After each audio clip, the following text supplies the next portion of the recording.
Consider the fact that you and I, are here. Have you ever wondered how this came to be?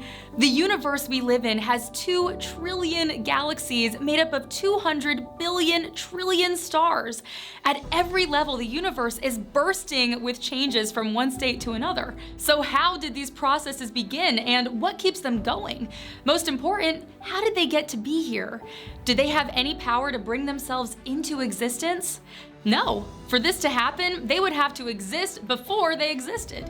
In short, the universe has no power of creating itself, nor does it have any inherent logic of always existing.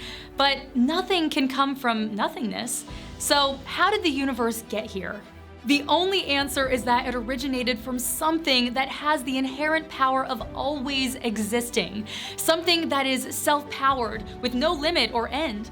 Something that exists by its very nature. We were brought into being by this something that does not depend on anything else for its being. Our ability to be, our being, is powered entirely by this something, just as an electric current can be, only with a power source. Whoop. Let there be light! There we go. Let's move on from the universe to you.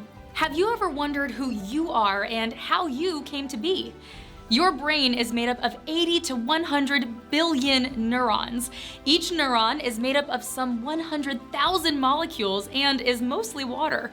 As neuroscientists point out, these molecules change about 10,000 times over the course of your life. And yet, you remain the same at 2 months old, 2 years old, 20 years old, and all the way to now. Of course, you grow and learn and change, but it is the same you that undergoes these changes.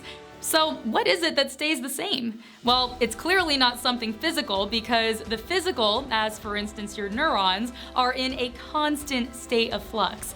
You could not even complete a sentence if you were entirely physical. Indubitably then, there is something about you that is non-physical. So where did this non-physical dimension come from? It could not have emerged from the physical for 2 reasons. All of the cells in your body, and not just your neurons, are constantly changing. And so they cannot possibly serve as the basis of a continuing identity, of you continuing to be you from moment to moment. Secondly, the laws of physics have no room for the creation of the non-physical from the physical. So the non-physical you must come from something that itself is non-physical, something that is mind. And where did this non-physical something come from? Well, it must have existed without limitation, without beginning or end. It's infinite eternal mind. You were brought into being and are kept in being by infinite eternal mind.